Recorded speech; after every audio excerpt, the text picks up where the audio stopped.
What's up guys? Kumusta kayo? It's me again, Joseph Kate. So for today's video guys, let's talk about East-West credit card replacement. Pag-uusapan natin guys yung steps kung paano makapag-request ng East-West credit card replacement. And then of course, kung magkano yung babayaran nyo for an East-West credit card replacement. In short, pag-uusapan din natin yung East-West credit card replacement fee. So magkano nga ba yung babayaran nyo? At saka yung process of course. Pero bago yun, nais mo na kitang imbitahan na mag-subscribe sa YouTube channel ko kung bago ka pa lang kasi marami pa akong i-share ng mga tutorials, knowledge, and experience of mine in the future. Kaya naman huwag niyong kalimutan mag-subscribe para updated kayo lagi sa mga vlogs na i-upload ko. Yun lang po at sobrang maraming salamat po. So here guys, as you can see, to request an East-West credit card replacement, you must immediately report the loss or damage by calling the 24-hour customer service hotline at 632-8888-1700. This is mandatory to protect you from liability or for unauthorized charges. So guys, kailangan nyo malaman or maintindihan na if ever nawala nyo yung East-West credit card ninyo or ninakaw, dapat talaga sa isip nyo agad na tumawag agad kayo sa East-West customer service, i-report ninyo yung nangyari na nawala yung East-West credit card ninyo. Kasi, if ever man na magkaroon ng unauthorized transactions doon, since nawala or ninakaw, pag yun ay ginamit, pambili, automatic yun, sa'yo, ikakarga. So, liability mo yun, pananagutan mo yun, ikaw magbayad nun. Kaya naman, it's a good idea na pag nawala or ninakaw yung credit card ninyo sa East-West, tumawag agad kayo sa hotline nila, which is itong 632-8888-1700 to report para ma-block agad yung credit card na yon at makapag-request kayo ng panibago. So ngayon guys, magkano nga ba yung East-West credit card replacement? Nais kong malaman nyo na 400 pesos yung replacement ng East-West credit card. Per credit card yon. Halimbawa, nagpa-replace kayo dalawa, since marami kayong credit card sa East-West, 800 yung babayaran nyo sa bawat statement of account. No, magre-reflect doon yung East-West credit card replacement. Ganun yun. 400 pesos bawat credit card. So, if you have multiple credit cards, kung magkano yun, kung ilan yung pina-replace nyo, mo-multiply kung ilan yung 400. Ganun siya, guys. Then, ngayon, here. Ngayon, let's talk about steps for credit card replacement. So, ngayon, pag-uusapan natin yung mga hakbang, yung mga paraan kung paano mapalitan yung East-West credit card ninyo. Una is, immediately report the card. Contact the East-West Bank customer service hotline as soon as you realize your card is lost or stolen, damaged. This step will block your current card immediately. Kasi, pag nawala nga, tulad na sabi ko, kailangan ma-block yun para maiwasan yung future transactions. Pangalawa is, provide necessary informations. The representative will guide you through the process and ask for verification details. So, before kayo tumawag dun guys, make sure lang na dapat nandyan, alam mo yung birth date mo of course, at saka yung card number, kasi magkakandak sila ng verification.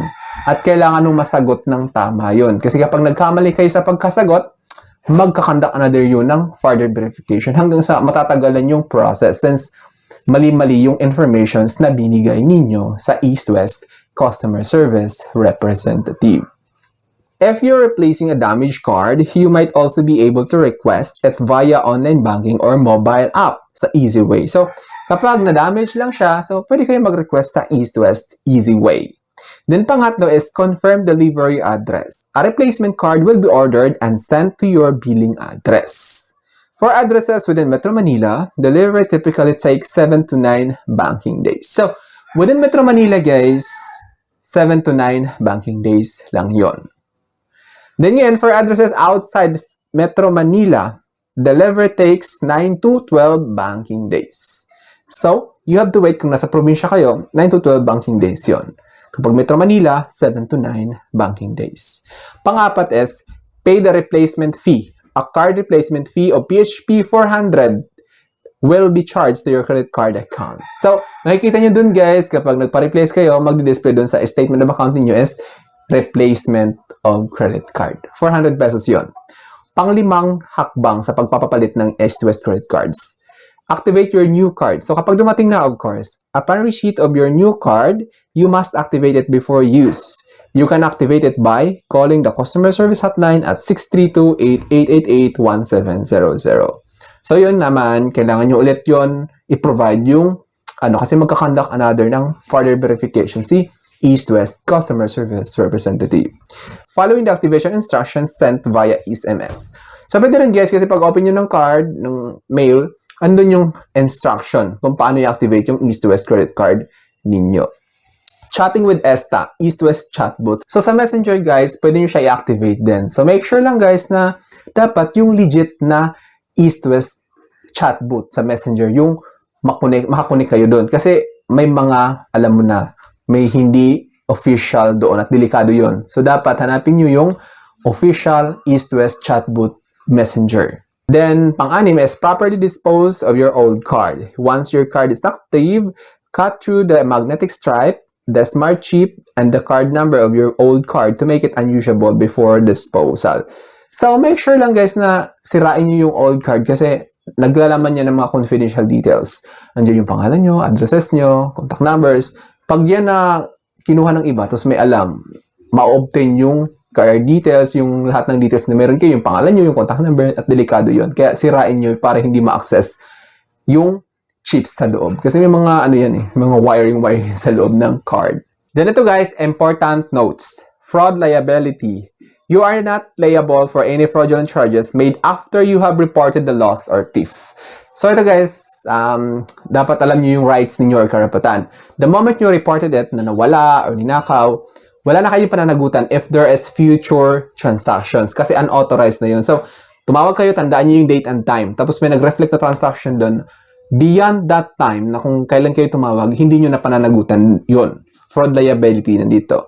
The new card details. Your replacement card will likely have a new card number and CVV for security purposes. So, since ito ay new card, bago na lahat. Yung card number, yung expiry date, lahat-lahat, bago na siya. Then, stay secure. Be cautious of scams. Legitimate East West representative will not ask for your full card number, account password, or social security number via email or text message. So, ito guys, kailangan nyo rin malaman na never hihingi ni East West Customer Service yung card number at saka yung account password ninyo. Then update, save payments. So, remember to update your new card information with any merchants who have the old card on file for recurring payments. So, ito guys, crucial part. Halimbawa, yung credit card ninyo na yun sa East West na pinablock ninyo or pinapalitan, nakalink siya sa, halimbawa, insurance or di kaya monthly recurring payments, yung naka-auto debit arrangement, kumbaga. So, kailangan nyo i-update yun para tuloy-tuloy lang yung pagbabayad nyo. Like, for example, sa insurance, so kapag bago na yung card, hindi na ma-deduct yun. So, maglalapse yung insurance nyo at kailangan aware kayo dun. Kung ano man yung nakalink or saan man nakasave yun, like for example, sa Netflix, sa PLDT, di ba? Pwedeng-pwede yun, naka-auto debit. Dapat aware kayo dun na dapat palitan nyo yun or i-update nyo para ma-charge ulit yung credit card na yon at continuous lang yung service na ipoprovide ng service company na yon, kumbaga. So I think that's all for now. So sana may na-share ko.